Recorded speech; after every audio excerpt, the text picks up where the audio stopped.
WhatsApp everybody, अस्सलाम वालेकुम, hope you are doing okay. भैया इस वक्त आप जो डब्बा मेरे सामने देख रहे हैं ये ग्रे सिल्वर कलर का डब्बा है। दिखने में तो ये डब्बा बड़ा खूबसूरत है, बट इस डब्बे के अंदर सिर्फ दर्द, सब्र और तहम्मुल का एक शदीद किस्म का अगली मुरब्बा भरा हुआ है। भैया आपको तो पता है कि ये जो शौक है ये महंगा शौक है, बट पाकिस्तान कस्टम जो है ना वो इस शौक को ज्यादा इनकरेज नहीं करता, बल्कि if anything I think they don't want sneakerheads to flourish in Pakistan. होता यह है कि जब हम बाहर से, अमेरिका से, यूके से, ऑस्ट्रेलिया से, कनाडा से, कहीं भी ऐसी जगह से, दुबई से कोई ऐसा जूता खरीदते हैं जिसकी प्राइस थोड़ी मोटी होती है, तो जब उसको पोस्ट से या मेल से मंगाया जाता है तो वो कस्टम्स वालों के थ्रू गुजरता है और कस्टम्स वाले उसको देखकर बोलते हैं अच्छा बेटा बड़े मजे आ रहे हैं। और भैया फिर जो वो खोलना शुरू करते हैं। ऐसी कुछ कहानी इस डब्बे के अंदर जो जूते हैं उनके साथ हुई है। इस वक्त भैया मेरे हाथ में है जॉर्डन 1 को JP यानी कि Japan. This shoe was exclusively launched in Japan first, उसके बाद आई थिंक पूरी दुनिया में लॉन्च हुआ है और मैंने भी ये जापान से ही मंगवाया है। The colourway for this shoe is neutral grey / metallic silver. सबसे पहले मैं आपको जरा ये जूता दिखा देता हूँ जिसने इतनी तकलीफें दी हैं।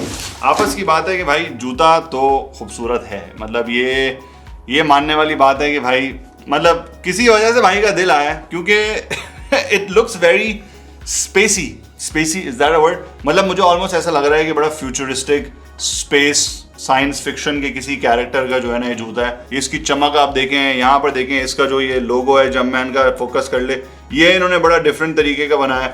ये भैया हमारा ऑथेंटिसिटी का ठप्पा भी आप देख सकते हैं, ये देख लें जिसको भी शक है, ठीक है। नीचे से इस तरीके का है, टंग इसकी ऐसी है। तो भैया सीन ये हुआ कि जापान के अंदर जब रिलीज हुआ, मैंने अपनी स्टोरी पर लगाया इंस्टाग्राम पे कि भाई कोई अगर जापान के अंदर अल्लाह का बंदा है तो ये मुझे जो है ना यस करवाओ, मैं पैसे दे दूंगा, कोई मसला नहीं है। तो एक बॉय आया, उसने बोला रामेश भाई I'll buy this for you. He bought this on retail for me for I think 38, 39, 40,000 rupees, which is normal for a retail piece of Jordan 1. फिर उसने मुझे पाकिस्तान भेजा, but what he did wrong was कि जो आपका package होता है ना उस पर उसने इसकी ओरिजिनल प्राइस लिख दी। जब ये पाकिस्तान के अंदर लैंड करा भाई तो हर किसी की नजर इसके ऊपर पड़ी कि हाँ इतना महंगा सामान ये किसको है। और फिर उन्होंने मुझे एक लेटर भेज दिया कि भाई आप इधर आए, जरा क्या सीन है, कहाँ से आ रहे हैं इतने महंगे आइटम। मैंने उनको फोन किया, मैंने बोला भाई देखें गिफ्ट है, ठीक है गिफ्ट है, मेरे फैन ने भेजा। उन्होंने बोला बेटा कौन है ये, आपने कोई शुगर मामा सीन है, कोई जापानी कोई आंटी वांटी फंसाई नहीं है कि आपको इतने महंगी चीजें बेच रही हैं। मैंने बोला सर गिफ्ट की तो मतलब कोई इंतहा नहीं होती ना, मतलब 20,000 का भी गिफ्ट होता है, 20 रुपए का भी गिफ्ट होता है, इसको कैसे हम जो है वो स्टैंडर्डाइज करेंगे। उन्होंने बोला बेटा 20,000 के आइटम्स जो होते हैं वहां तक गिफ्ट्स हम एक्सेप्ट करते हैं, 20,000 रुपीज के ऊपर कोई भी आइटम होता है ना वहां पे लगता है हमें कि दाल में कुछ काला है, आपने टिंडर बम्बल शंबल में कोई फंसाई है और ये मतलब बस आप आ जाए ना, बस ज्यादा लंबी ना करें, पैसे दे दें आप। मैंने बोला भाई ठीक है, पैसे कितने पैसे इस जूते के ऊपर, ये again I'll say this again, 38,000 to 40,000 इसकी रेंज है depending on the exchange rate. इस जूते के ऊपर जो ड्यूटी लगी गई वो लगी 56,000 रुपीज की, मतलब जूते की जो प्राइस थी उससे भी ज्यादा दी भाई।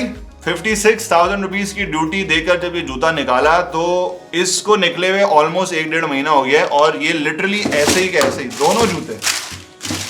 दोनों जूते अनटच्ड इस तरीके से रखे हुए हैं, क्योंकि मुझे ना इसको पहनते हुए भी अब खौफ आ रहा है कि मैं इसको पहनने के लिए इसमें पाँव डालूंगा ना तो अंदर से एक और पर्चा निकलेगा, ये लो 50,000 रुपए और दो, अब तुमने पहना है, इसकी भी ड्यूटी है। देखिए हम में से बहुत सारे लोग यहाँ पर बोलते हैं कि भाई पाकिस्तान के अंदर स्नीकर कल्चर, ओरिजिनल स्नीकर्स लाए जाएं।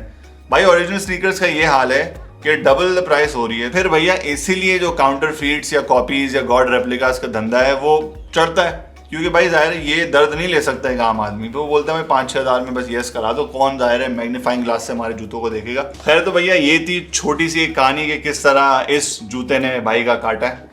अब फाइनली थोड़ा कॉन्फिडेंस आ गया तो पहन कर देख लेते हैं, ऑन फुट रिव्यू कर लेते हैं और फिर आगे बढ़ते हैं।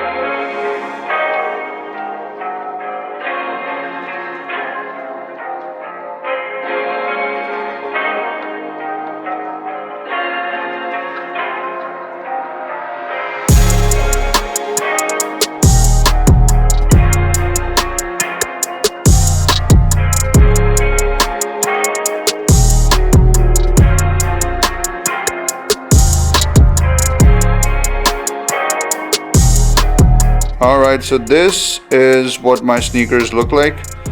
और अगर आप सोच रहे हैं कि ये पर्पल इतना टोन क्यों आ रहा है, वो इसलिए क्योंकि मैंने RGB लाइट्स लगाई हुई हैं अपने स्टूडियो के अंदर, थोड़ा बैकग्राउंड जो है शशका देने के लिए। And I think the purple looks amazing with these sneakers man, है ना? बहुत ही कूल लग रहा है यार। खैर भैया, let me know what you guys think about these sneakers. ओए होए होए होए होए, अब बाहर जाते हुए भी डर लग रहा है कि बाहर जाऊंगा तो शायद बाहर कस्टम्स वाला खड़ा हो।